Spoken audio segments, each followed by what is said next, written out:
Vamos começar atendendo.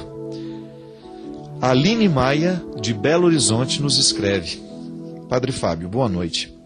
Tenho 27 anos, sou casada há 5 anos e tenho um filho que hoje está com 9 meses e que se chama Pedro. Minha gravidez não foi planejada, padre. E eu ainda estava na universidade e tinha outros planos. Fiquei muito apreensiva por causa da vida corrida que levo, mas passaram os meses e em 11 de janeiro de 2010 veio ao mundo um menino lindo que, ao olhar para mim, foi como se já me conhecesse. Mas naquele mesmo dia, algumas poucas horas depois do nascimento do Pedro, todos os meus planos e tudo aquilo que eu acreditava e esperava desapareceram. Uma pediatra adentrou o quarto na maternidade e me disse que meu filho era portador da síndrome de Down.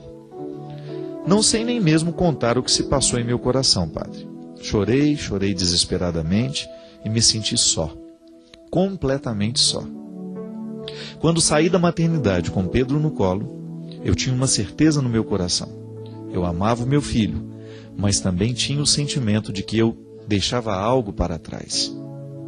Depois que o Pedro nasceu, me pergunto, por que Deus permitiu que isso acontecesse? Por que com o Pedro? Tudo será mais difícil?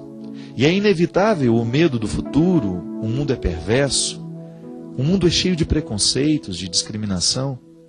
Então, quando penso em tudo isso, me afasto cada vez mais de Deus. Não sei o que uma pessoa temente a Deus deve acreditar. Já ouvi de tudo.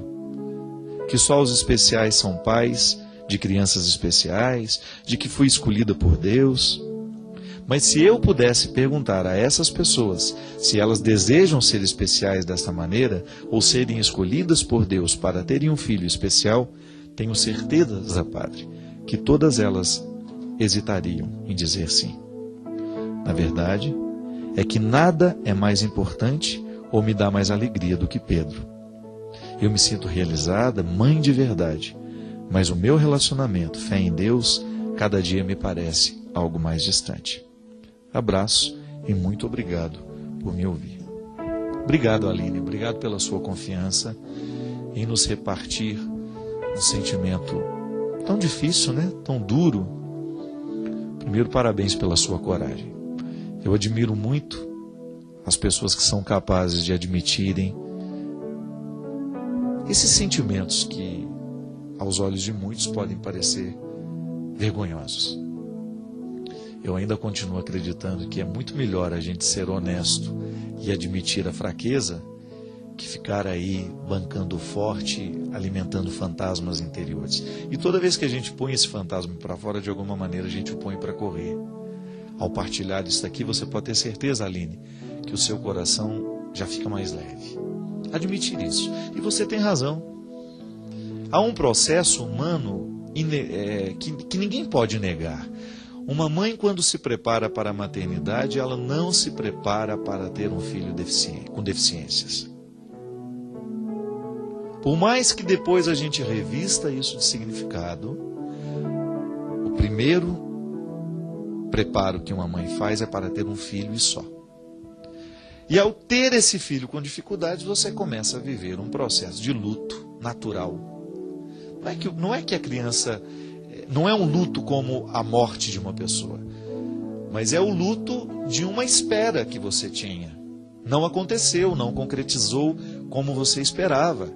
De repente você foi surpreendido, a vida não aconteceu da maneira como você estava esperando que ela acontecesse. E agora você precisa reorganizar um jeito de olhar para tudo isso. Isso acontece com todo mundo, Aline. Toda vez que uma frustração nos ocorre, nós precisamos reorganizar o espaço, reorganizar o nosso coração, reorganizar o que a gente pensa, o que a gente sente, porque nem sempre a gente consegue organizar no mesmo tempo aquilo que a gente sente com aquilo que a gente pensa. Eu tenho certeza que desde o início você amou o Pedro.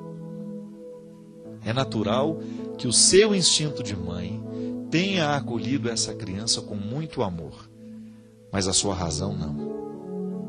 Está vendo como nem sempre o tempo da cabeça é o tempo do coração? Por quê?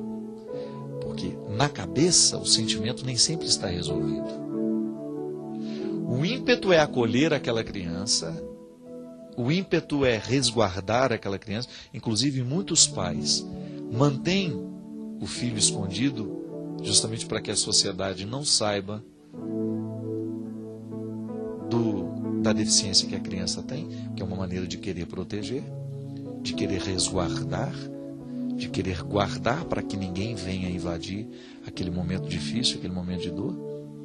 Mas, por outro lado, você tem aquela inadequação. Não é o filho que eu esperava. E agora, minha filha, é processual. Não é da noite para o dia. Agora, uma certeza eu tenho. Não é uma conversa fiada essa história de que um filho especial modifica a vida de uma família.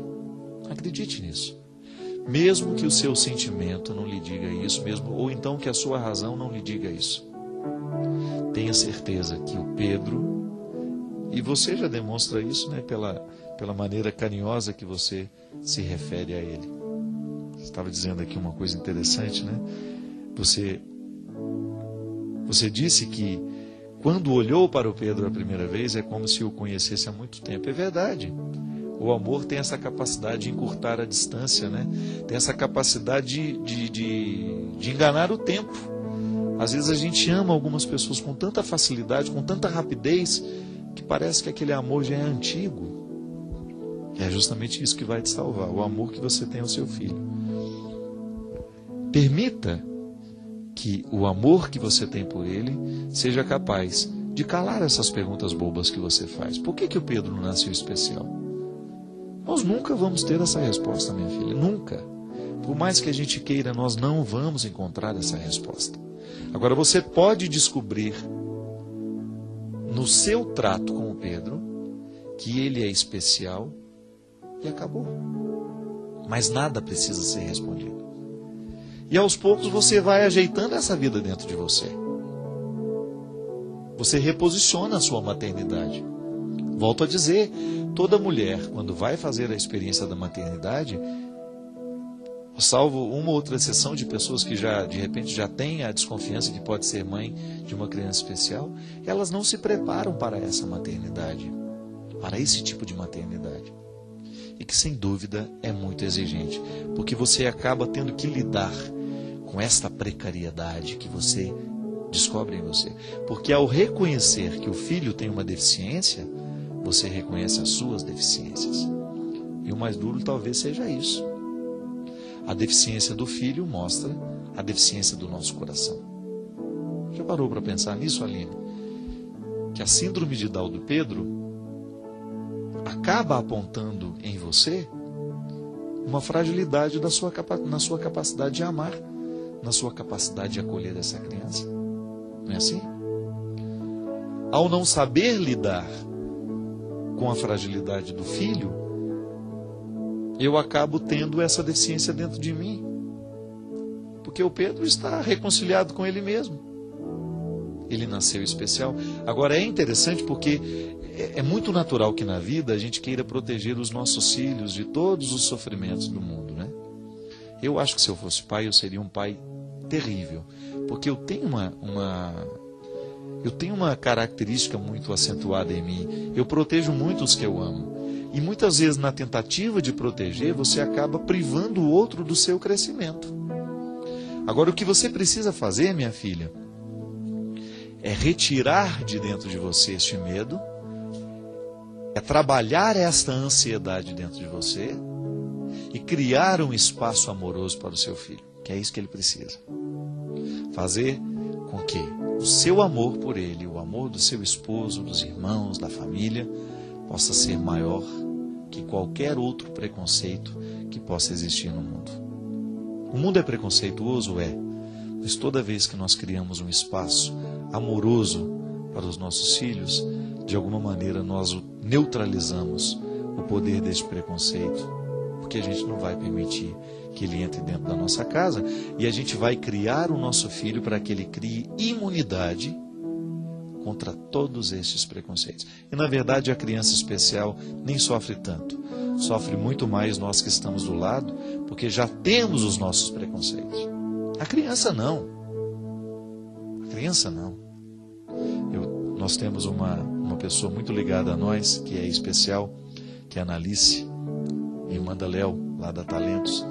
Se você conhecer a Analice, você vai ver o que é uma pessoa de bem com a vida. Ela é especial, tem síndrome de Down também, mas é uma menina que trabalha. É uma menina que se produz o tempo todo. Ela se acha bonita e ela faz questão de dizer que é bonita. Por quê? Foi bem educada. Recebeu da família a dose correta de amor, que gerou nela uma confiança, que a coloca diante do mundo assim: eu sei quem eu sou, eu sei do meu valor, e o seu preconceito não é nada perto do que eu sei sobre mim mesmo, sobre mim mesmo. O preconceito do outro só tem poder sobre nós quando nós não estamos seguros de nós mesmos. Aquele que está seguro de si mesmo tem muito mais facilidade de lidar com o preconceito e até mesmo de paralisar, de neutralizar o poder desse preconceito nas suas vidas.